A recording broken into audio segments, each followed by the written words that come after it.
Magandang araw po mga ka-DM. Alam ko po, ang tagal niyong naghintay ng part 4 ni Nobel, ano? Ngayon, i-upload na po siya natin. Pero update ko lang po kayo kung bakit hindi tayo makapag-upload, hindi natin maituloy. Kasi nga, suspended pa rin po itong channel na ito. Limitado lang po yung pag-upload natin. At ngayon, makapag-upload tayo ng isa, itong part 4, pinilit po talaga natin.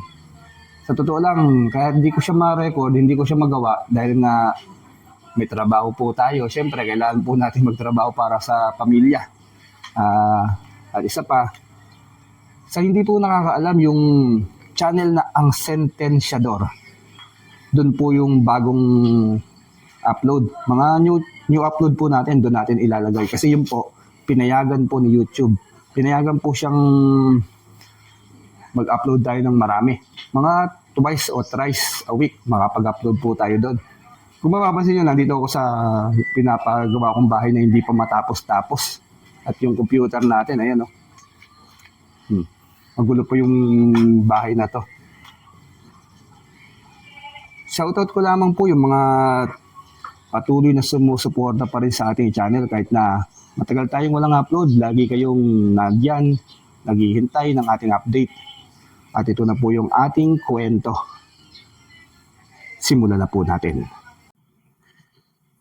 Isang pagtatagpo na naman ang hindi inaasahan ng lahat. Isang revelasyon na hindi na muling inaasahan. Hindi matapos-tapos na sorpresa sa isang pambihirang sitwasyon at pagkakataon na kahit sino'y hindi inaasahang mangyari. Ang alin? Sino ba kayo? Hindi ko kayo kilala. Huwag niyo ako nililin lang. Ikaw si Tia Linda. Tama ba ako? Pangalawang anak ni Lolo Boy. Ikaw ang kapatid ni Tatay Peroy, yung aking ama. Kilala mo ang aking ama? Ama mo si Peroy? Hindi totoo ito. Sabihin mong nagbibiro ka lang. Hindi totoo ang lahat ng mga sinasabi mo. Bahabaging langit ang laro ng buhay na ito. Anong laro ito? Bakit tayo pinaglalaruan ng ganito? Ikaw nga ang Tia Linda. Hindi ako nagkakamali na nakilala kita. Kung totoong kapatid ka ni Mama, hindi kita mapapatawad. Pinaslang mo ang sarili mong kapatid. Pinaslang mo ang babaeng minsan ay naging sanggang dikit mo sa buhay. Kapatid ko si Lady Black, si Queen Black. Siya si Ate Luna. Hindi ito totoo. Anong laro ba ng buhay ito? Hindi ko matanggap. Pinaslang ko ang Ate Luna. Hindi ako makapaniwala. Hindi ako makapaniwala ng ganitong ginawa ko. Bakit ba ganito ang buhay na pinili nyo? Nagkagulo-guluhan lahat dahil sa mundong pinasok nyo. Hindi mo naiintindihan. Parehong sindikato ang may hawak sa amin noon. Pinalili mo sa lansangan. Hinahasa sa laban ng paslangan. Hanggang sa magkawatak-watak kami. Binenta ng leader. Hindi ko na alam kung anong nangyari kay Ate Luna. Nangako kaming hindi maghihiwalay dahil kinuha sa amin ni Tia Pasita ang bunsong si Leo at si Peroy. Pero mas lalo kaming pinaglaruan ng tadhana.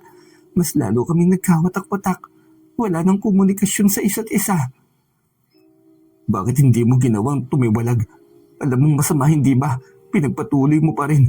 Kayong marami nang nasisirang buhay dahil sa mga negosyo ninyo. Ang daming sakripisyong ginawa ko sa katawan ko. Sa sarili, sa buhay. Tapos tatalikod lamang ako sa yamang dapat ay may kahati ako. Ginawa akong kabit ng aming boss. Pinangako sa akin ng magandang buhay. Tatanggi pa ba ako? Ibig sabihin hanggang ngayon, kabit ka ng isang leader ng sindikato. Kaya ka kumakapit sa patalim. Ako na ang leader. Pinaslang ko ang asawa niya at ang mismo siya. Kaya wala akong kaagaw. Wala na akong kaagaw pa. Ang layon ko na lamang ngayon ay magpalawak. Kaya pati ang lugar namin ni Mama inagaw mo. Kahaman ka talaga. Hindi ko alam. Kung alam ko lang ay dapat nakipag-alyansa ako. Pero wala akong ideya. Naka-codename ang Matrix na nakuha ko. Si Queen Black, hindi ko alam na kapatid ko. Si Alas, hindi ko alam na pamangkin ko at ikaw pala yon. Hindi ka man lamang nag-imbestiga. Dapat inalam mo, imposible na hindi mo malalaman ang katotohanan gayong hawak mo naman ng malaking yaman. Ang ganitong Matrix Noel ay walang larawan. Pribado ang aming mukha, hindi pwede sa media. Walang dapat nakakaalam sa aming estado. Totoo ang sinabi ni Alas, maging sa amin ay ganun din. Pero maniwala ka, ang tagal kong hinanap ng iyong ina. Kaya palang hirap niyang hagilapin, nasa itaas din pala siya at halos kapareho ko. Hindi ko alam na Ate Luna ko palang aking pinaslang. Hindi ko matanggap. Nasasaktan ako pero hindi ko magawang lumuha. Masyado nang matigas ang puso ko. Simula nang mapasok ko ang pribadong buhay na ito. Sa dami na nang napaslang ko, hindi ko na alam kung tao pa ba ako o halimaw na. Hindi pa huli ang lahat, Tia Linda. Pwede ka pang magbago. Pag-isipan mo, Tia, para sa ating buong pamilya. Pwede ka pang magbago, hindi ba? Hindi, walang kaaka-anak. Kahit magbago man siya, kami pa rin ang magkakabangga. Mabilis na tinutukan ng baril ni Alas ang tiya nito. Hindi ito naawat ni Noel, ngunit alam niyang hindi kakalabitin ng dalaga ang gatilyo. Kung kamatayan ko ang kabayaran sa lahat ng pagkakamali, sige lang, paslangin mo ko. Para lang maging tahimik ka na. Masaya rin ako kung magkakataon. Makakasama ko ng Ate Luna. Kasalanan ko rin naman eh. Hindi ko pwedeng sabihin na hindi ko alam. Ang kasalanan ko'y mananatiling pagkakamali ko habang buhay. Tarantang pumagitna si Noel. Naiipit siya sa isang sitwasyon na hindi niya inaasahan. Ngunit hindi niya dapat pabayaan ang mga ito. Iisang pamilya sila. Iisang dugo ang nananalaytay. Masyado ng maraming nangyari. Hindi niya pwedeng maging matigas pa ang ulo. Ibaba mo, Alas. Hindi yan ang solusyon. Ang dami ng ganap. Ako nang nakikiusap. Huwag mo nang dagdagan pa. Madali lang sabihin kasi hindi mo naman ina. Hindi ikaw ang nawalan. Kaya ayos lang sa iyo ang lahat. Paano naman ako? Hanggang ngayon wasak pa rin ang puso ko. Wala na nga akong ama. Pinaslang pa ang aking ina.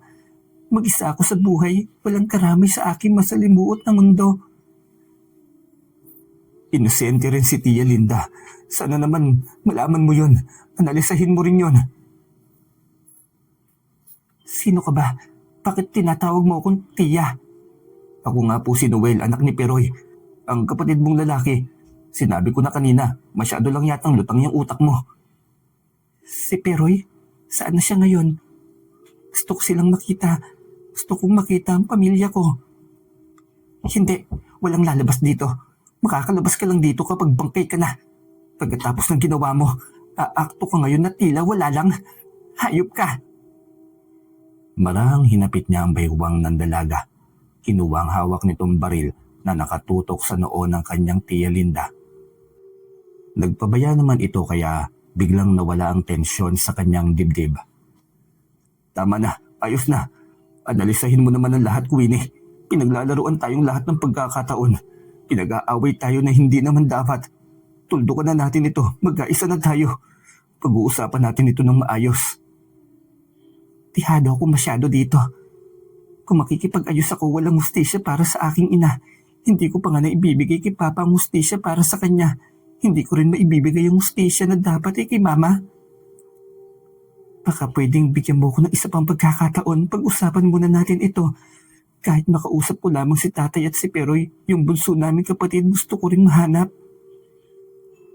Wala na si Tio Leo. Patay na po siya. Inatake siya sa puso. Dahil din sa mga pasaway niyang mga anak. Kawawa din ang naging kalagayan ng Tio Leo noon.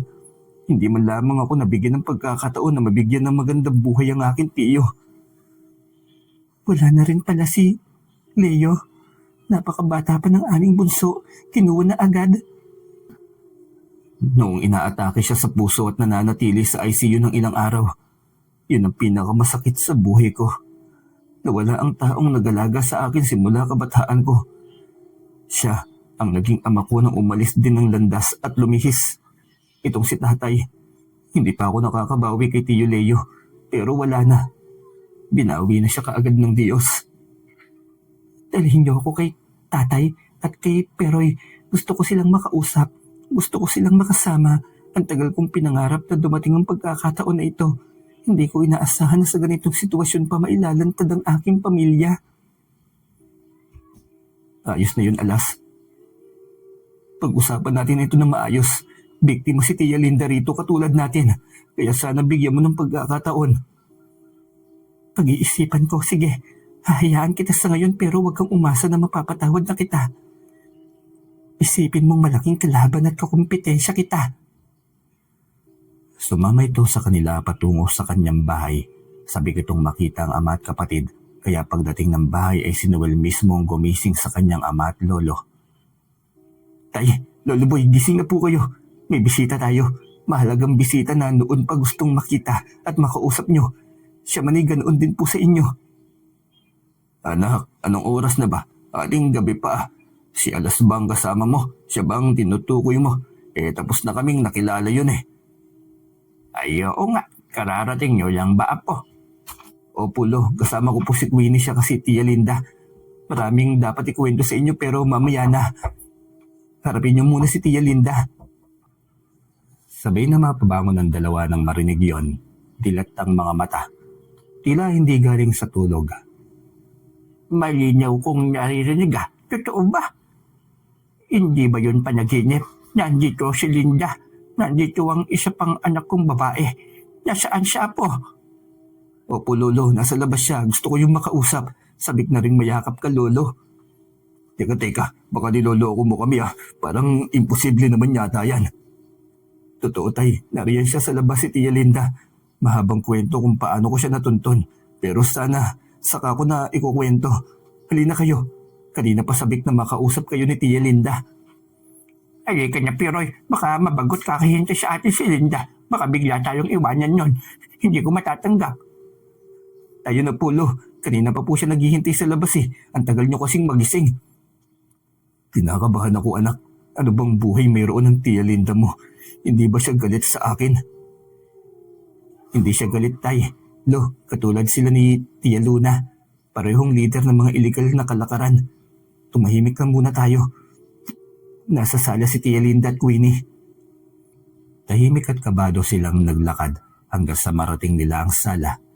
Mahabang katahimikan bago nagpakawala ng iyak si Lolo Boy. Umagulgol ito diretso ng luhod sa harapan ng anak. Linda, anak, kasalanan ko. Ako ang dapat sisihin kung bakit naging ganito ang pamilya natin. Umiiyak na tumayo si Linda sa harapan ng ama. Hindi na rin mapigil ang luwas sa mga mata nito. Nasasaktan ito sa mga nangyari. Walang kapantay na sakit. Lahat sila'y pinaglalaroan ng sitwasyon. Kahit tumayo ka, lahat tayo nadapa. Lahat tayo nagkamali ng mga hakbang sa buhay. Ang mahalagay natuto tayo. Nagsisisi tayo sa ating mga nagawang pagkakamali. Huling-huli na ang lahat, Linda. Sinira ko ang buhay niyo. Wala akong kwentang ama. Naiintindihan ko tayo, nagkamali rin ako. Maling landas rin ang tinahak ko. Pinapaslang ko pa si Ate Luna dahil sa pinili kong buhay. Buong buhay kong pagsisisihan ang ginawa kong yon. Mas lalong naiyak si Lolo Boy nang marinig yon. Sinisisi nitong lalo ang sarili. Lalo na nang marinig nito na si Linda ang dahilan ng pagkamatay ni Luna. Wala talaga akong kwentang ama. Sana ako nalabangan na maalam bakit ang mga anak ko pa. Lo, nakaraan na yun. Pinagsisihan mo na ang lahat. Magsimula tayong lahat sa umpisa. Kalimutan natin ang nangyari. Ang mahalagay na bigyan tayo ng pagkakataon na mabuong muli. Sa laki ng mundong ito, sa dami ng mga pinaghiwalay na hindi nabigyan ng pagkakataon na magkita pa. Hindi ba dapat masaya tayo na binigyan tayo ng pagkakataon na maging buo? Mahabang katahimikan, maging si Alas ay hindi makapagbigay ng reaksyon. Hindi pa rin ito matanggap ang paggawala ng ama na kagagawan ng Tia Linda nito. Sa huli ay hindi nito matiis. Nagbigay ito ng reaksyon. Pasensya na, hindi madaling magpatawad kung buhay ang pag-uusapan. Inay ko yon, karugtong ng aking buhay. Naiintindihan ko, Queenie, pero sana maging bukas pa rin ang puso at isipan mo, pamangkin. Walang kapatid na gustong hamakin ang sarili niyang kapatid. Pareho kaming ginamit noon ng mga sindikato. Parehong pinangarap na imbis hawakan sa leeg ay mas magiging makapangyarihan na kayang kontrolin ang lahat. Kahit anong paliwanag pa yan ay mali ang mali. Ang pagkakasali dapat bayaran. Ayokong basta na lamang talikuran ng pananagutan mo kay mama. Hindi ako papayag. Naiintindihan ko, Alas. Kung anong gusto mong mangyari, gawin mo lamang. Queenie, pamangkin, para lang mabayaran ko ang kasalanang nagawa ko. Pag-isipan mong mabuti, Alas. Pahupain mo muna ang galit mo. Isipin mo, kung nandito ang mama mo, tingin mo ba gugustuhin niya na parusahan ng kapatid niya, lalo na't mahal na mahal niya ito noong araw? Mahabang katahimikan muli. Alam nilang mahirap magsimula sa ganoong sitwasyon. Ngunit sa ngalan ng pamilya, gagawin lahat ni Noel maayos lamang ang kanilang relasyon lahat. Ngayon din tatalikuran ko ang organisasyong pinamumunuan ko. Kahit tugisin pa ako ng maraming kasamahan ko, gusto kong magbagong buhay kasama nyo. Gusto ko na simpleng pamumuhay. Narinig mo si Tia Linda. Kung kaya niyang tumalikod sa illegal na gawain, kaya mo rin. Para sa pamilya, para na rin sa buhay mo. Nandito ako. Alam mong kaya kitang protektahan. Kayo ni Tia Linda. Hindi kumibo si Alas. Hindi rin makapagbigay ng suwestyon sina Lolo Boy at Mang Peroy. Siya lamang sa tingin ng mga ito'y makakapagbigay ng suwestyon. Ngunit ang isang lihim na pilit pa rin niyang itinatago, ang pagkamatay ni Boss Black na ama ng dalaga. Hindi niya alam kung hindi na yon mabubuksan pa, pero pilit niyang ikukubli ang lihim na yon sa takot na baka mas kamuhian pa siya ng dalaga. Isang linggo matapos may cremate si Queen Black, ipinatawag si Queenie alias Alas para sa formal na paglahad ng last will ng testament ng ama at ina nito. Gayong pareho na itong pumanaw. Pagdating sa opisina ng pribadong abogado ng pamilya ni Alas, ay nakatambak na sa mesa ng abogado simula pa ng mga magulang ni Boss Black. Ang personal na abogado ng pamilya.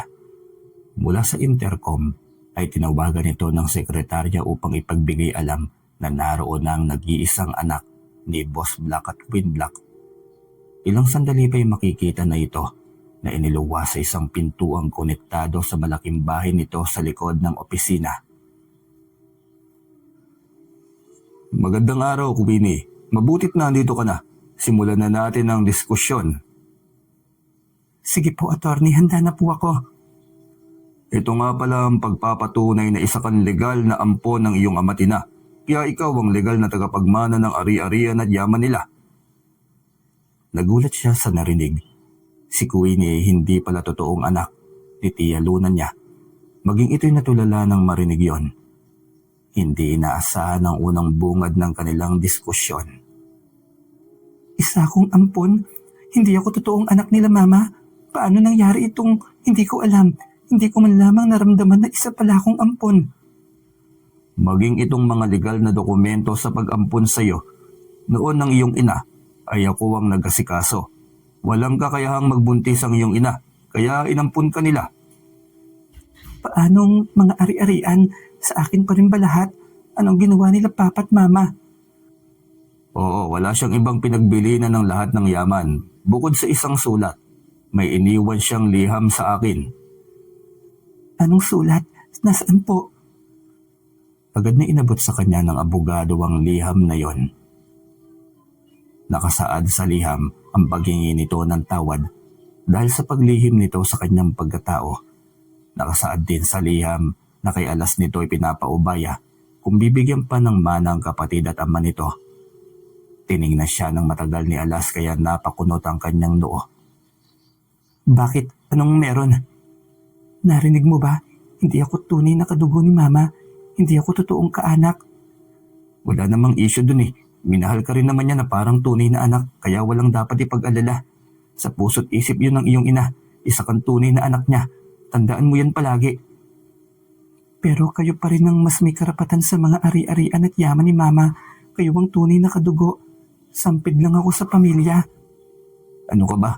Paanong kami? Kayong hindi nga kami tinuring na pamilya ng mama mo. Galit siya sa amin. Kaya ang papel ko lamang sa iyo pagiging bodyguard. Hindi, mali ito. Kalahati ng yaman ni Mama ay dapat mapunta sa inyo. Ano naman ang gagawin ko sa pera? Sa maraming yaman, ang isang mansyon na malapit sa bahay niyo ay ibibigay ko sa inyo. Yun ang unang pundar ni Mama. Alas, hindi mo kailangan gawin to. Kontento na kami sa buhay na mayroon kami. Karapatan niyo pa ring tamasahin ang yamang pinaghirapan ni Mama, lalo na si Lolo Boy. Kaya kalahati ng yaman ni Mama, ipangalan mo kay Noel Attorney. Masusunod, gagawin natin ito ng dokumento. Gagawan ulit natin ang mga ari-ari ang gusto mong sa kanya nakapangalan.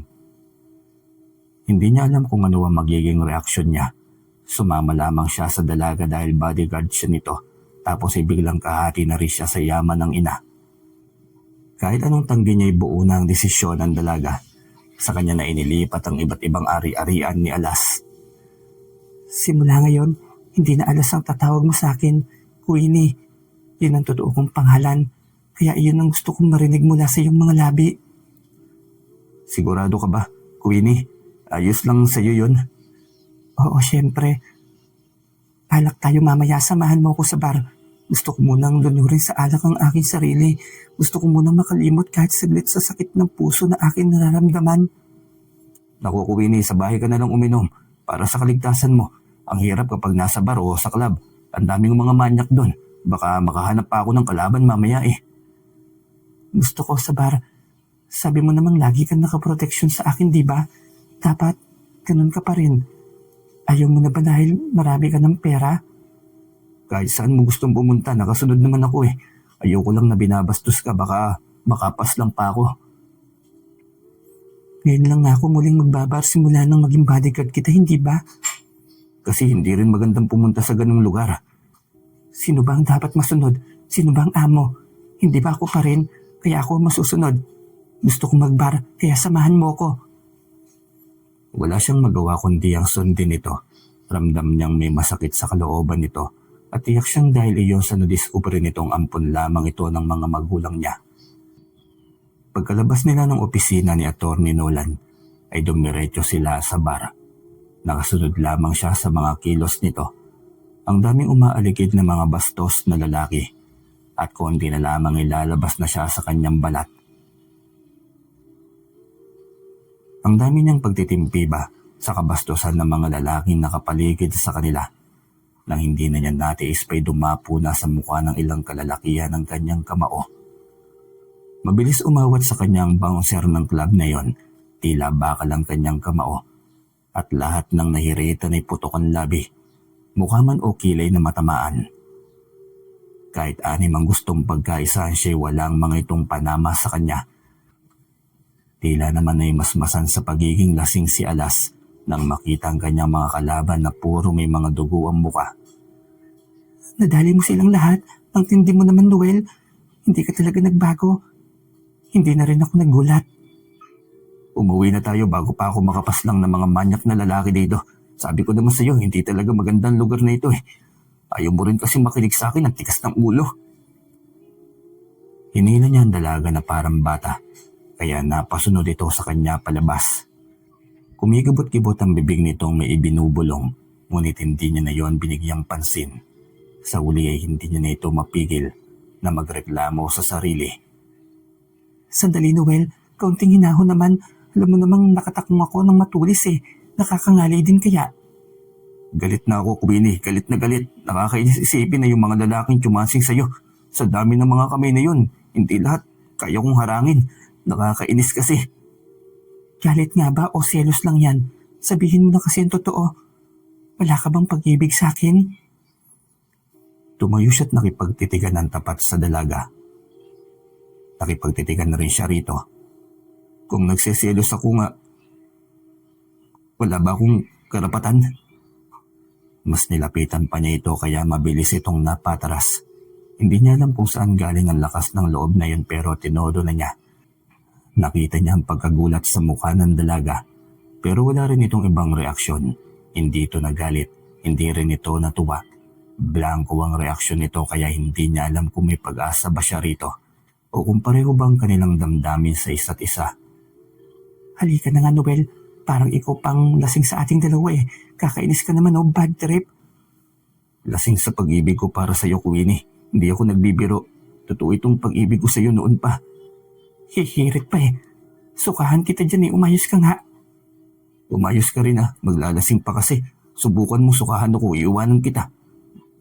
Maglalakad ka na mag-isa sa daan. Tinawanan lamang siya nito. Tahimik silang pumasok ng van. Pagpasok sa loob ay tinulugan agad siya ng dalaga. Isang bagay ang gusto niyang mangyari sa buhay ng dalaga. Yun ay magkaroon muli ng normal na buhay. Kaya hindi niya ito titigilan hanggat hindi may tutugid ang daan nito. Nagising ito kinabukasan na tila walang nangyari. Tila hindi nito maalala ang kanilang naging usapan sa gabing yon. Hinayaan niya na lamang ito. Tila naramdaman naman ito ang kanyang pananahimik kaya tinanong siya nito.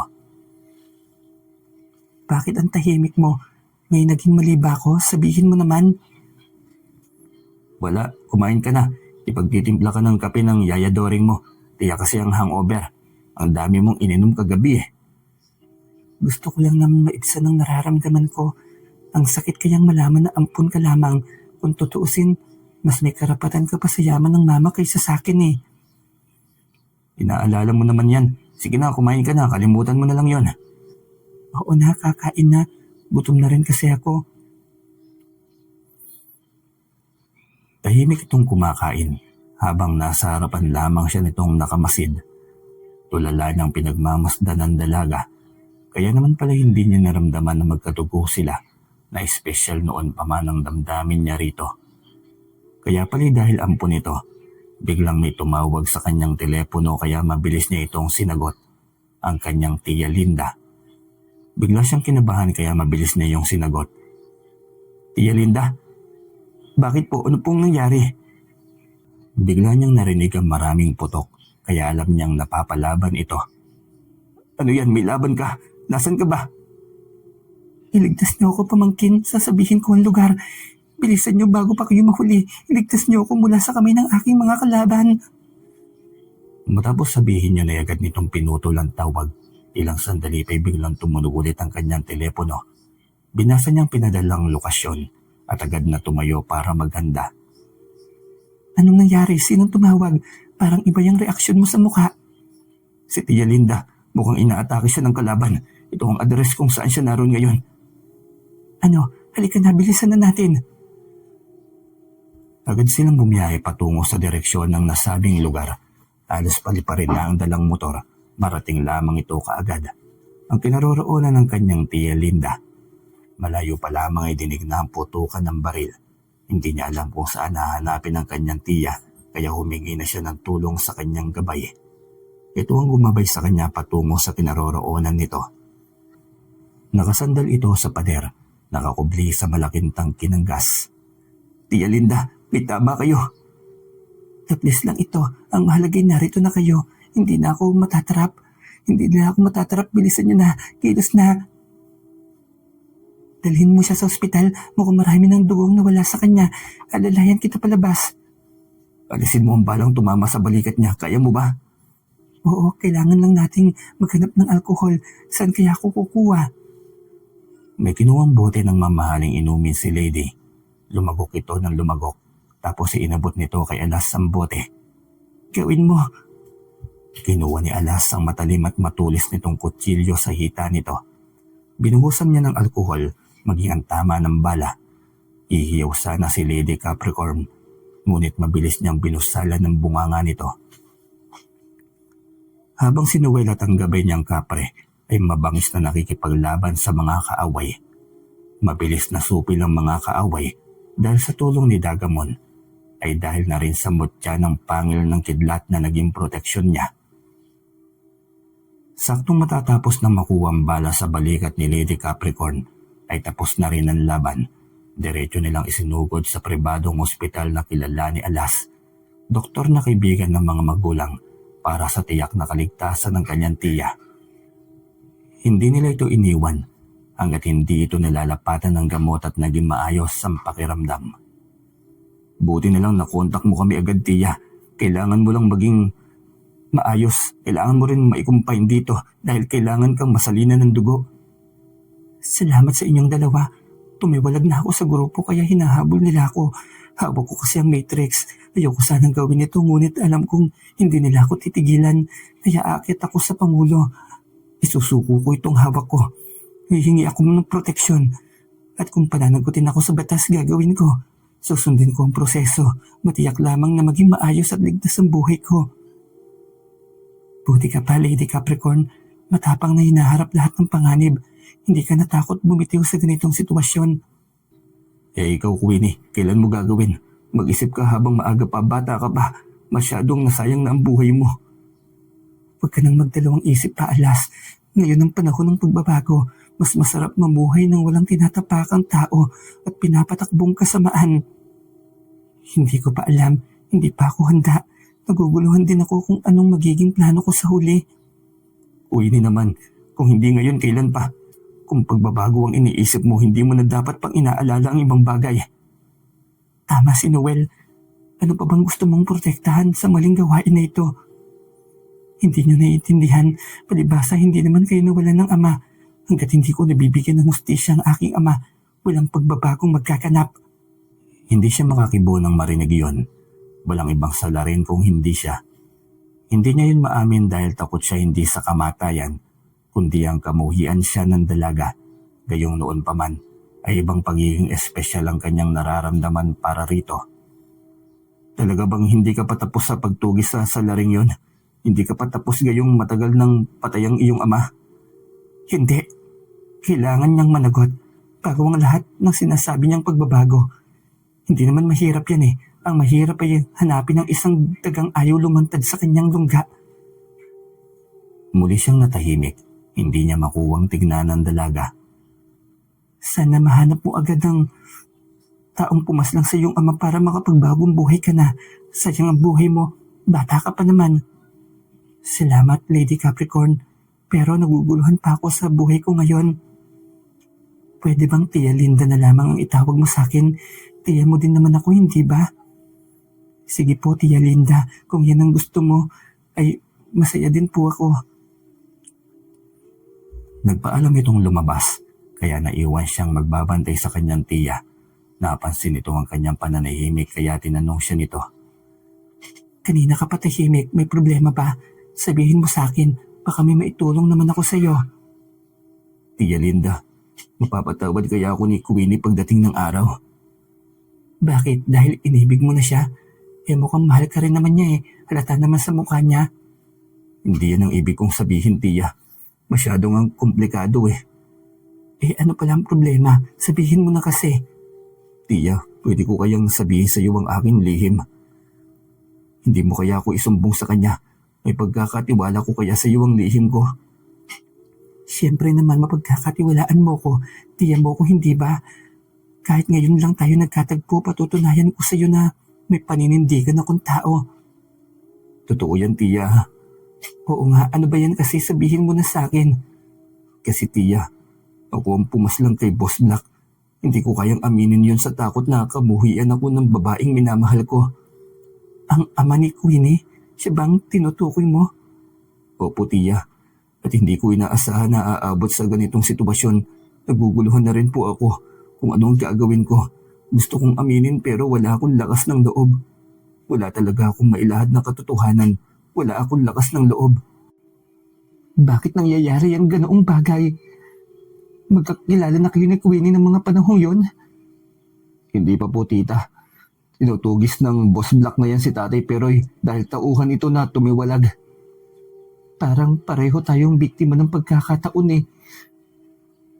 Iba-ibang sitwasyon pero halos magkatulad. Hindi ko naman po alam na aabot sa ganito.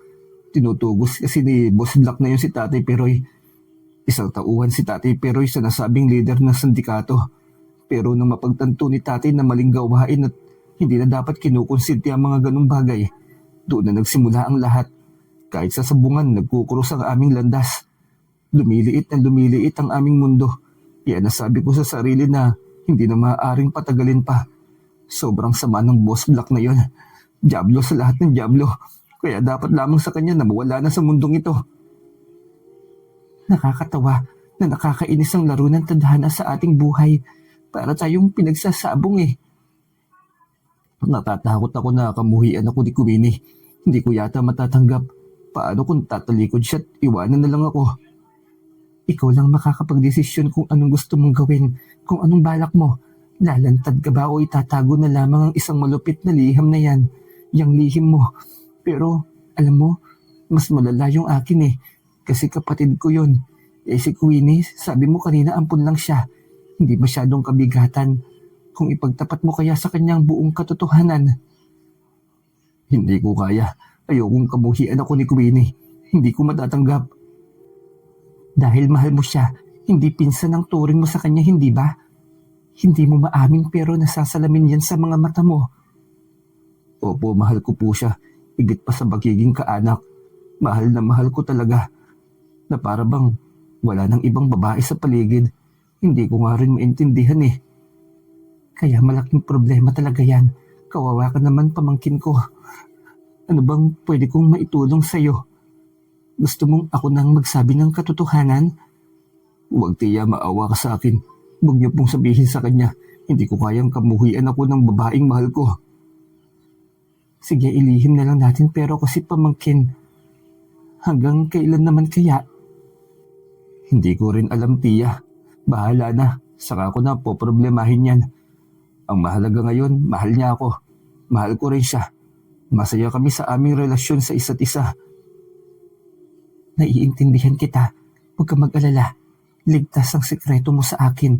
Hanggat wala kang balak magtapat, mananatili sa akin ang sikretong yon. Hindi na siya umimik pa. Saktong pumasok si Queenie bitbit ang supot na may lamang pagkain. Saka lamang din niya naramdaman ang gutom nang malanghap niya ang amoy nito. Kumain ka na, Noel. Alam kong gutom ka na rin. Panayan lunok mo eh. Sa bagay nga naman, sa tindi ng bakbakan na yon, kahit ako ginutom. Kaya nga eh. Galing kaya tayo sa labanan. Malamang gutom talaga ako. Ang daming enerhiyang nailabas ko kanina. Ayan, dinamihan ko na para siguradong hindi ka makulangan. Ang takaw mo pa naman sa pagkain. Para namang nanuluya ka eh. Ayaw mo ba akong mabusog? E di sana hindi mo na lang ako binilan ng pagkain, di ba? Hindi ako nanunuya. Naging totoo lang ako. Napansin ko kaya yan. Kasi naman itong gabi ko nakikisalo din minsan eh. Sino? Wala. Biro lang naman. Huwag mo na lang isipin pang sinasabi ko. Loko to, kumain ka na nga lang. Timang ka na eh, no? Tumawa siya nang makitang pikon na naman ito. Tiyak na nag-uumpisa na namang nabubuhay ang pagiging pikunin nito. Salamat, Queenie. Kumain ka na rin dahil alam kong gutom ka na rin. Susubuan ko muna si Tia. Mukhang mahirap ang sitwasyon niya eh. Ano ba yan? Ako na. Kaya ko naman eh. Huwag niyo na nga ako subuan dahil kaya kong kumain gamit ang aking kamay. Sigurado ka po, Tia. Kung hindi ka komportable kay Noel, pwede namang ako nang magsusubo sa iyo para hindi ka po mahirapan. Anong silbi ng pagiging pamangkin namin kung hindi naman namin pala kayo matutulungan? Ano ba kayong dalawa? Kumain nga lang kayo, hayaan nyo na lang ako. Kayo ko ang sarili ko. Sanay ako sa ganito. Mas malala pa nga minsan ang sitwasyon ko rito eh. Sigurado ka po, Tia. Baka kasi nahihiya ka lang. Oo naman, kain na kayo. Akong bahala sa sarili ko. Agad siyang kumuha ng isang kahon na may lamang kanin at chicken joy. Kahit magulo ang isip niya, ay kailangan pa rin maging busog. Tuloy ang buhay kahit na may kinakaharap na takot. Matapos na makalabas ng ospital ay diretso si Lady Capricorn sa palasyo ng presidente. Handa na niyang isuko ang lahat at ang sarili. Natuwa ang presidente sa ginawa niya. Agad pinatawag ang pinakamataas na posisyon sa NBI. Siniguro ng mga ito ang proteksyon para kay Lady Capricorn dahil tiyak na marami ang maghahabol sa buhay nito. Masaya rin ito nang malamang binigyan ito ng pagkakataon na magpiyansa at makapagbago ng buhay. Ayos, Tia, sana si Queenie ganito rin ang maging desisyon sa buhay. Ang talikuran na ang bagay na sisira sa pangarap ng mga inosenteng bata. Hayaan muna natin siyang magpasya sa kanya. Hindi naman madaling magdesisyon kapag ganito ang pag-uusapan. Ang daming isasaalang-alang na mga bagay. Hindi kasi mawala sa kanyang paghihiganti. Ayoko nang marinig yon. Parang walang katahimikan ng buhay ko. Kaya ba natatakot ka? Bakit hindi mo nalang unahan? Ipaliwanag mo ang iyong sarili. Hindi mo naman sinasadya. Kailangan mong gawin yon dahil mapapahamak din ang sarili at pamilya mo. Hindi rin yata ganoon kadaling umamin sa kasalanan, Tia. Ayos lang siguro kung ganyang sitwasyon sa inyo. Hindi ko rin masabi, bahala ka sa desisyon mo. Iyon na lang mga naging reaksyon sa kanya ng kanyang tiya. Pagdating sa bahay ay naroon si Queenie, kasama ang Lolo Boy at Tio Peroy. Naroon ng telebisyon, nanonood sila. Kinukumusta agad ng mga ito ang kanilang lakad. Ang lakas ni Tia Linda sa Pangulo, binigyan agad siya ng proteksyon sa pagkakataon na makapagpiyansa. Salamat naman at maayos na ang lahat. Hindi ko pa alam kung hanggang kailan ang labang ito pero hindi ko pa rin susukuan ito. Dapat lang tiya, ang laki na ng nilaban mo. Huwag mo nang itigil pa, nasa likod mo lang kami.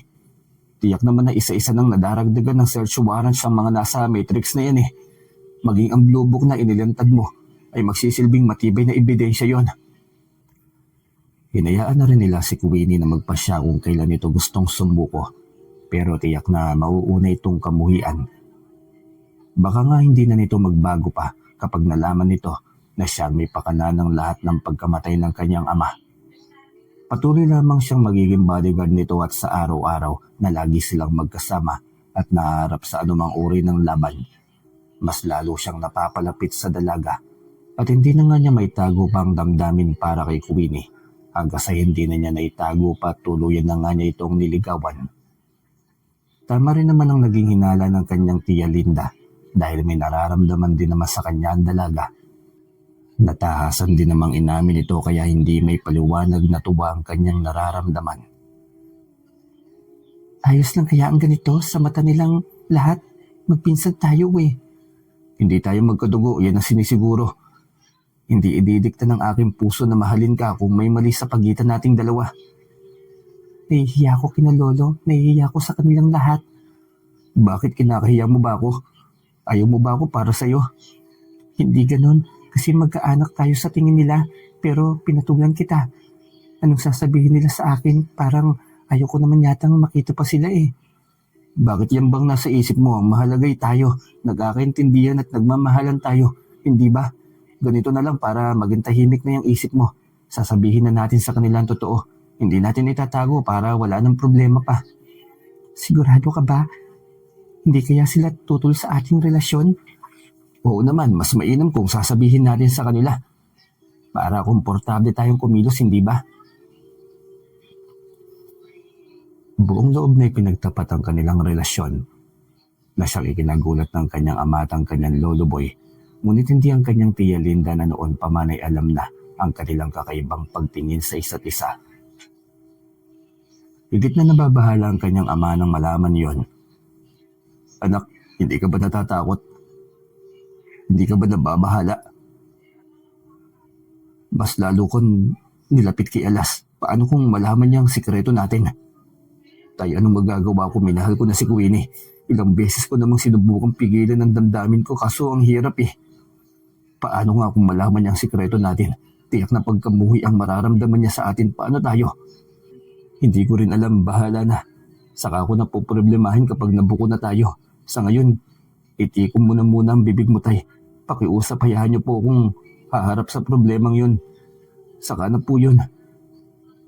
Ikaw ang bahala, Noel. Pinapaalalahanan lang kita. Kasi sa huli, ikaw talaga maiiwan dito. Hinayaan lamang din siya ng kanyang ama. May tamang pag-iisip na rin siya kaya kung ano ang desisyon niya sa buhay ay iyon na yon. Nang gabing yun ay buo silang naroon sa bahay. Walang ideya na sa gabing yun ay isang malaking laban ang magaganap. Naipit sa labang yon si Lolo Boy. Mahina na ito at hindi na kayang dumipensa. Kaya nang matapunan ng granada ang kwarto nito hindi na ito nakalabas pa. Uli na nang mapasok ni Noel ang kanyang lolo. Wala na itong buhay, kaya halos magwala at lumabas na siya sa kanyang katawan. Wala nang pag-aalalang lumabas sa kanyang silid. Pagbabayaran niyo ang lahat ng ito! Galit na sigaw niya. Lumabas siya at hinarap ang mga umuulang bala, talsika ng maraming bala sa kanyang katawan. Huli na nang mapansin niya si Dagamon sa kanyang gilid. Pinaulanan niya ng kanyang hawak na 45 ang maraming kalaban na nakaikot sa kanyang bahay.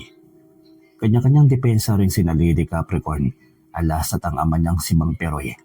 Wala na siyang iniisip kundi ang galit dahil sa pagkawala ng kanyang lolo. Hindi niya matanggap. Hindi pa oras para mamatay ito dahil malakas pa naman ang matanda.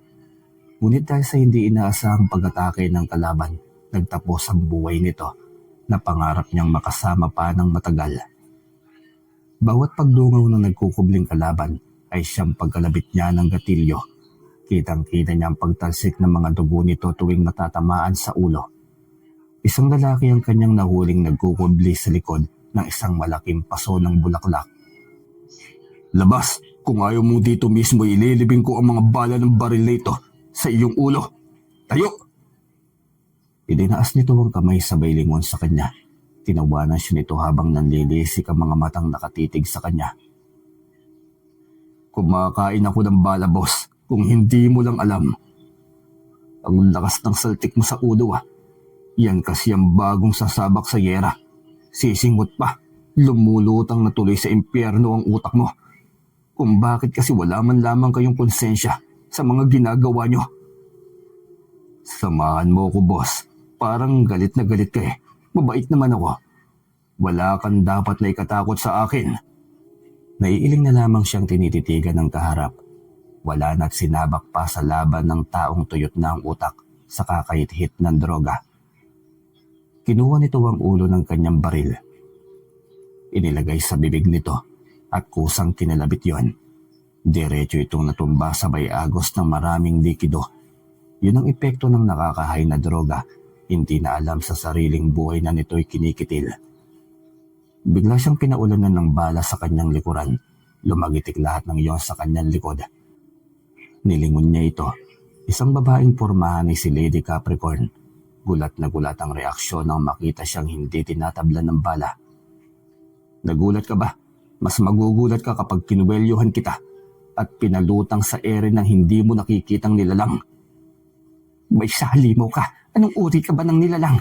Sinusuong mo ang umuulang bala. Hindi ka tinatablan. Tao pa rin na biniyayaan ng galing sa pagtuligsa ng mga kapareho niyong salot sa lipunang ito. At ngayong araw, isa ka sa mabibigyan ng sampol. Mayabang ka, pero pag iyang mga mata mo inasintado ko, tiyak ng katapusan ng buhay mo. Inasinta nga nito ang dalawa niyang mata, ngunit walang balang tumagos, bagkos ay nagsipagtalsikan lamang ito. Tumagos ba? Mukhang peke naman niyang bala ng baril mo. Palitan mo kaya? Asintaduhin mong muli ako.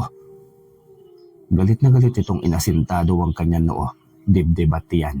Ngunit damit lamang niyang tinatagusan ng bala. Halimaw ka! Halimaw! Ikaw ang halimaw na lumalason sa utak ng maraming tao at mga inosenteng kabataan. Nalilihis ang landas ng mga batang sana'y marami pang pangarap sa buhay ng dahil sa'yo. Sino ka ba? Si Lady Capricorn ang hanap ko. Ilabas mo siya. Alam kong kasama niyo siya dito. Gusto ko siyang makaharap ngayon na. Hindi naman ako sa labangkero na kaya ko siyang gawing salawal at itatago sa loob ng karton, hindi ba? Hanapin mo kung gusto mo. Siya naman pala ang gusto mong katapat. Nag-aaksaya ka pa ng oras sa akin. Ako ba ang hinahanap mo? Ikaw palang may pakanan ng lahat ng ito.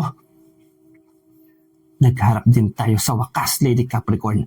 Sa unang pagkakataon nakita kita sa personal. Tama si Boss Tor. Sinusunod mo ang aking porma. Gawang China ka ba? Hayop, pati pormahan at pagkakatali ng buhok kayang-gaya ah. Sinong nag-makeover sa'yo para gayahin ako?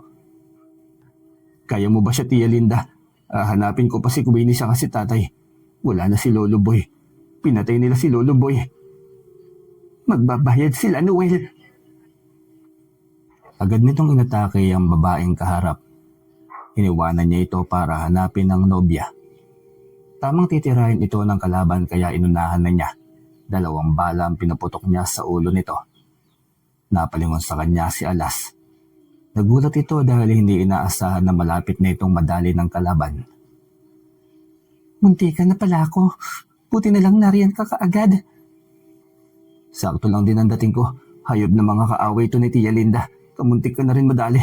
Kapag nangyari yun, pulbos sa akin ang lungga ng mga ito. Akala ko nga, kalaban ko to. Akala ko, natunto nila ako rito. Yun pala yung mga kaaway ni Tia. Ang dami din na tumutuligsa sa kanya. Nakakahanga lang dahil ang tapang at ang lakas ng loob ni Tia. Hindi siya takot sa mga kalaban. Kumpetensya malamang ito ni Tia Linda sa kanilang probinsya. Pareho sila ng lingwahe. Patuloy ang bakbakan, kasama pa rin niya sa kanyang tabi ang kanyang gabay. Siya lamang ang nakakakita sa lahat ng mga kilos nito, ngunit higit sa lahat ay ang kanilang pakikipagputukan sa mga ito. Paunti-unti na rin ang paunti ang kalaban, unti-unti nang sumusuko at may ilang nakamotor na tumatakas. Maging ang mga van na kanilang nakikita ay kinakargahan ng mga kasamahang may mga tama at ang ilan ay patay na. Ilang sandali pa'y namataan niya ang ama. Umiiyak itong lumapit sa kanila. Wala na si tatay. Pinaslang siya ng mga hayop na yun. Magbabayad sila sa ginawa nila sa aking ama. Humanda sila dahil babalikan ko sila para paghihigandihan ko. Oo tay, nahuli ako ng dating. Hindi ko nailigtas si Lolo. Wala na akong magawa. Hindi ko na sana siya iniwan. Siguro nailigtas ko pa siya. Kasalanan ko rin naging kampante ako. Pinayuhan niya ang ama. Hindi ito ang may mali. Walang may gusto ng nangyari.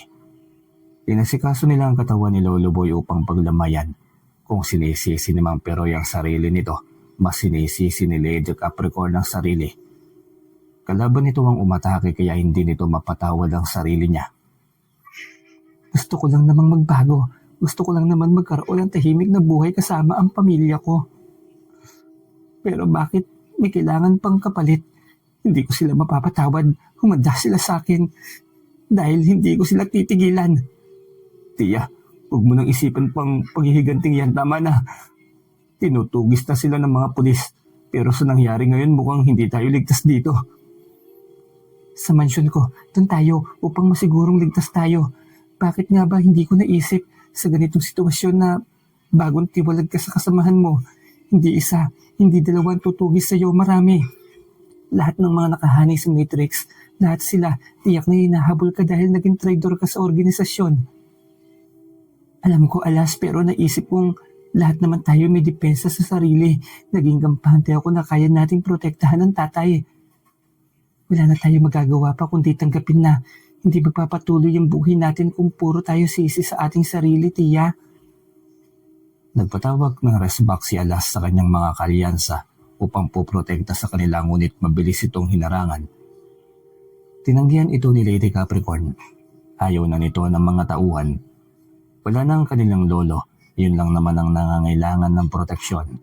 Ang gusto lamang itong mangyari ay ang makalipat sila ng lugar. Walang alinlangan na dinala sila ni Alas sa pinakaligtas at pinakamalaking mansyon na pag-aari ng kanyang ama. Tila bangungot naman kay Noel ang lugar dahil pagpasok pa lamang ay mukha na agad ni Boss Black ang bumungad sa kanila. Nagkatingin na sila ng kanyang ama nang makitang naglalaki ang portrait ni Boss Black. Ang iba sa mga larawan nito ay kasama sina Queen Black. Bawat sulok ay may mamahaling figurin na nagbibigay ng mas magandang tanawin sa silid ng lugar na yon. Bawat gamit ay napaka-elegante. Walang ibang makakakuha sa atensyong yon, kundi ang napakagandang silid at mga gamit, maging ang mga nagagandahang chandelier, nagawa sa diamante at ginto. Umupo muna kayo, ipag-uutos ko sa mga katulong na ipaghanda ang ating merienda para naman magkalaman kahit paano ang ating tiyan. Ang ganda ng lokasyon na ito, Alas, sobrang nakaka-relax. Saka malayo sa panganib, hindi madaling umatake sa lugar na ito. Tama ka po, Tia. Ito ang pinili ng Papa na pagtayuan kasi overlooking siya. Sa nakikita mo, hindi basta makakapasok ang kalaban. Dadaan muna sila sa nag-iisang pribadong kalsada na paakyat. Bago pa man sila makaporma, wasak na ng mga basuka na hawak ng mga tauhan ni Papa ang paligid. Yun nga, ang talino ng ama mo, talagang siniguro niyang ligtas kayo sa mansyong ito. Alam din niya siguro na dapat iprotektado kayo. Mahirap kasi magkaroon ng kaaway sa ganitong pamilya. Malala ang kalaban. Yun lang po, Tia. Hindi niya napaghandaan ng pagsugod ng kalaban sa kanyang laboratorio. Kung pwede sanang dito na lang din ang paggawaan niya eh. Siguro hanggang ngayon buhay pa siya. Kalimutan mo na ang Papa mo, Alas. Hayaan mo nang ilibing na din sa limot ng nakaraan para hindi ka na masaktan pa. Hindi, Tia. Patuloy ang aking paghahanap sa totoong salarin. Kinamumuhian ko kung sino man ang pumaslang sa kanya. Hindi nakasagot si Lady Capricorn. Napasulyap na lamang ito kay Noel. Hindi rin komportable si Lady Capricorn para sa pamangkin. Parang gusto na nitong aminin na upang hindi na mas malaki pa ang galit ng dalaga. Pagkatapos ng merienda tinuro na ni Queenie ang kanilang mga kwarto. Ngunit bago ang paingay na pag-usapan nila ang tungkol sa kung anong mabuting gawin kay Lolo Boy. Sa huli ay iisa lamang ang kanilang naging desisyon. I-cremate ang katawan dahil hindi rin ito mapaglalamayan. Yun ang mas masakit sa kanilang parte. Hindi nila mapaglalamayan dahil maraming kalaban sa paligid. Hindi lamang kay Alas kundi maging kay Lady Capricorn din. Kung sana winakasan mo na lamang ang illegal na gawain niyan, Alas, tama nang naging bulag tayo sa mahabang panahon. Hindi pa nga ako handa, tiya, pasensya na. Ilalaban ko pa rin ito para maging tahimik at magkaroon ng hustisya si Papa. Muling nagkaroon ng pagkakataon na mag-uusap silang dalawa ni Lady Capricorn at Noel. Naitanong muli ni Lady Capricorn ang tungkol sa pagkamatay ni Boss Black. Ayaw kong ipahamak ka, Noel, pero talagang wala na akong magagawa pa sakaling madiskubre nilang lihim mo. Naiintindihan ko po, tiya. Alam kong ito talaga magpapahamak sa akin at sa relasyon ko kay Queenie. Hindi ko na nga rin alam ang gagawin ko. Nahihirapan na ako sa aking sitwasyon. Kaya nga gusto kitang protektahan pero paano? Pursigido talaga siyang mahanap ka. Hindi ko rin alam kung ano ang pwede kong maipayo sa'yo. Huwag na natin pag-usapan pa ang bagay na ito, tiya. Baka marinig tayo. Baka dito pa ako mabuko. Noel, sabihin mo na kaya ang totoo. Harapin mo hanggat maaga pa ang parusa niya. Kasi malalaman at malalaman din naman niyang bagay na ito. Tiya, hindi ko kaya. Kung alam mo lamang kung paano magalit si Queenie, iba siyang magalit. Hindi mo yun gugustuhin. Kaya nga habang maaga pa'y harapin mo na, lalabas din naman ang katotohanan. Bakit hindi mo na lang siyang harapin? Sasabihin ko sa kanya na ako talagang pumaslang sa kanyang ama. Bakit ko gagawin yun? E di inutusan ko lamang siyang kamuhian ako. Tiya, hindi ko kaya yun. Hindi niya inaasahan na ang huling salita sa kanyang bibig ang siyang magpapahamak sa kanya. Nahuli siya ng dalaga sa mismong harapan niya at sa mismong bibig niya. Bakit mo nga naman gagawin yun, Noel? Bakit mo aaminin sa akin na ikaw ang kriminal na pumaslang at sumunog ng laboratorio ng droga? Ang galing mong magpanggap. Buong buhay ko pinaniwala mo kung kakampi kita. Yun pala'y malaking kaaway din kita. Queenie, narinig mo ba lahat ng pinag-usapan namin ni Tia? Sandali lang naman, hayaan mo muna ako magpaliwanag. Iha, pakinggan mo muna ang paliwanag ni Noel. Hindi mo lang alam kung gaano din siya nahihirapan sa paghawak ng lahat ng ito. Isa ka pa, Tia. Matagal mo na bang alam ito? Bakit hindi mo sinabi sa akin? Pati ikaw kinukonsinti mo ang pagkakamali ng taong ito? Huwag mo sisihin si Tia. Ilang beses niya akong kinukumbinsi na magpakatotoo sa'yo. Pero paano? Ayokong gagawin yun. Hindi ko kayang kamuhian mo ko. Kahit ano pang paliwanag ang gawin mo, hindi kita kayang intindihin. Ikaw pa rin ang pumaslang sa aking ama. Ikaw ang kriminal na yon. Hindi kita mapapatawad, Noel. Kriminal lang yung ama, masamang tao. Hindi lang si tatay ang tinutugis niya nun. Kahit ako, walang kasalanan ay tinutugis din. Proteksyon at depensa sa sarili. Yun lang naman ang ginawa ko. Kasi walang puso mang yung ama. Kung wala kang kasalanan sa kanya, bakit ka papaslangin? Bakit ka nga ba niya tinutugis? May tinakbo ka bang pera? Kaya ka naging kalaban ni Papa? Dahil kay tatay, pinoprotektahan ko si tatay na ilang beses na niyang pinagtangka ang paslangin. Tauhan niya ang tatay na nais lang magbago pero hinahabol niya dahil maraming alam si tatay sa kalakaran ng kanyang illegal na negosyo. Kasama lang pala kita, kaya pala pakiramdam ko hindi ako makausad. Yun pala dahil ikaw lamang yung matagal ko nang hinahanap. Hindi kita mapapatawad. Hindi ko matanggap na ikaw ang pumaslang sa aking ama. Balansihin mo rin sana, Queenie. Pinoprotektahan ko ang tatay na siyang tama. Nagkamali ang tatay na pumasok sa illegal na gawain na yon. Pero nagising siya sa katotohanan. Nang gusto niya nang tumiwalag, gusto na siyang paslangin. Pinaslang mo pa rin si Papa. Traidor ka, Noel. Umayos kayo sa teritoryo ko. Pinubuhay ko ang mga ahas, mga walang hiya. Pakinggan mo muna ako, Queenie. Parang awa mo na. Hindi ko gusto ang lahat ng mga nangyayari sa atin. Kung alam ko lamang pala na magtatagpo pang landas natin. Kung kaya ko lamang hulaan ang hinaharap, edi sana hindi na ako gumawa ng hakbang na ikamumuhi mo. Huli na ang lahat, hindi ko na kayang ibalik pa ang buhay ng iyong ama. Huwag mo ako matawag-tawag na Queenie, lumayo ka sa teritoryo ko. Oras na maglandas ang ating mga daan. Dalawa lang ang pwedeng pagpilian. Kung hindi ikaw, ako ang mamamatay. Huwag naman ganun, mahal. Alam mo namang mahal natin ang isa't isa, hindi ba? Pakiusap, Alas. Mag-usap kayo ng maayos ni Noel. Huwag kang magpapadala sa galit mo. Mahal mo siya, hindi ba? Intindihin niyo ang isa't isa. Huwag ka nakikisali, Tia. Hindi mo alam ang pakiramdam ng pinaikot. Hindi mo ko minahal, Noel. Gusto mong mahulog ang loob ko sa iyo para mapagtakpan ang ginawa mong kasalanan sa ama ko. Ang galing mong mag-isip, Noel. Nakakahanga ka. Huwag sanang ganyan ang isip mo, mahal ko. Alam mo, una pa lamang na totoo na ang pag-ibig ko sa iyo. Walang bahid ng kasinungalingan. Umalis ka, Noel. Huwag ka nang umasa. Ngayon din nakikiusap ako na lisanin mo ang teritoryo ko. Hindi na siya sumagot pa. Kung ito ang naging hatol ng dalagay, wala siyang magagawa. Kailangan niya magbayad ng kasalanan. Kaya kailangan niyang tiisin ang kanyang konsekwensya. Nilisan niya ang mundo ni Queenie, kasama ang kanyang ama.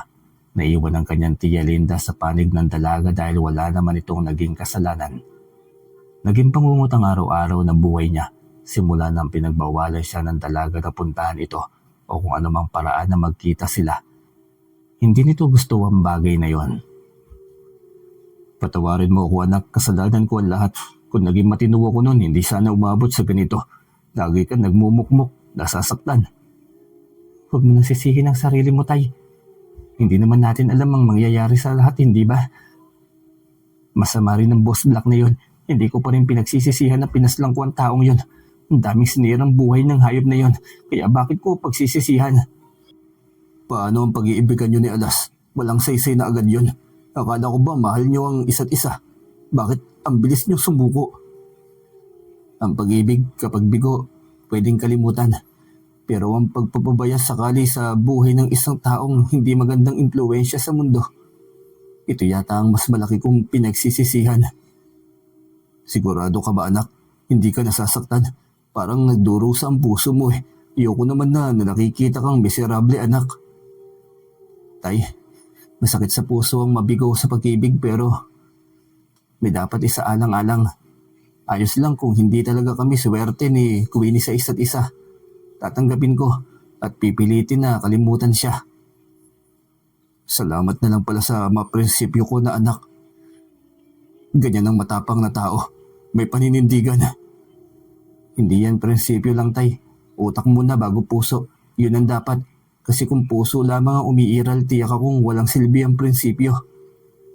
Gusto mo bang magsabong na lang tayo para may libangan ka?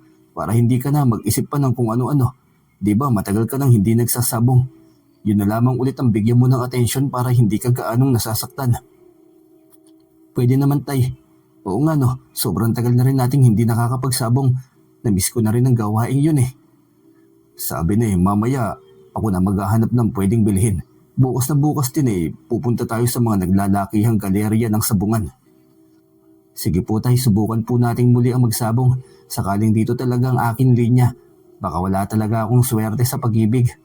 Sa dami kasi ng babae sa paligid, kay Queenie lamang nagkaroon ng pagtibok ang aking puso. Ayoko namang maghanap ng karelasyon na hindi ko nagustuhan. Niloloko lamang din ang aking sarili kapag ganun eh. Nang hapong yun naganap agad ng panabong ang kanyang ama.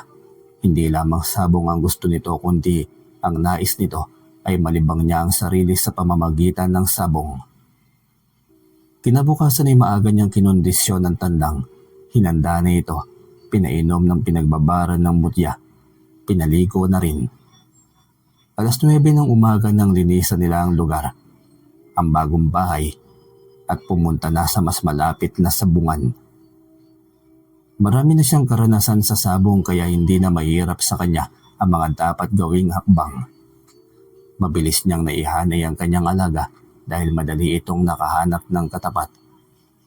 Tuwang-tuwa siya nang marinig ang kanyang pangalan.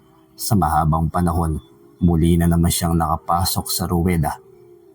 Ramdam niyang sabong nga yata ang magpapalimot sa kanya sa pag-ibig na walang ibang dulot kundi kasawian. Walang pagbabago. Tila alam na niyang galawan ng isang tandang na may tanga na isang matinding mutya. Kopya nito ang katangian ng bagay na yon. Tila isang kidlat na sa isang atake ay walang panama agad ang kalaban. Ayos anak, panalo agad! Sigaw pa ng kanyang ama matapos bumagsak ang kalaban ng tandang nito. Matapos ang hatol ng sentensyador ay lumabas na siya at gaya ng dati. Siya personal ang kumuha ng mga panalong pera. Lagi na lamang siyang hindi nagiging kontento sa isang laban. Umabot ng 3 laban bago nagpasya silang umuwi. Pinamigay niya sa sentensyador at mananari ang bihag na tandang. Yun lamang pero sobrang laki ng halaga sa mga ito. Mas marespeto pang mga ito, kaya tiyak ang pagiging mas malapit nila sa mga sabungero.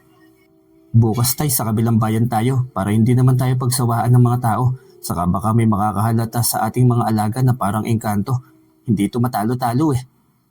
Oo ba anak, ikaw ang bahala. Ikaw lang din naman ang sinasamahan ko para naman malibang ka. Kahit sa sabong man lamang. Oo nga po tayo, buti na lamang talaga may sabong. Kahit paano hindi tayo nawawalan ng libangan. Baka nabaliw na ako ngayon. Katutulala kung wala itong sabong na ito eh. Kaya nga anak, lalo na sa'yo higit na makakatulong ito. Ang mahalagay may libangan ka. Hindi nakakapag-alala ng gusto. Naku tay, marunong po akong bumalanse sa aking damdamin. Kaya wala ka pong dapat ipag-alala sa akin. Masakit naman talaga mabigo pero hindi naman dahilan ng pagkabigo para wakasan ng sariling buhay.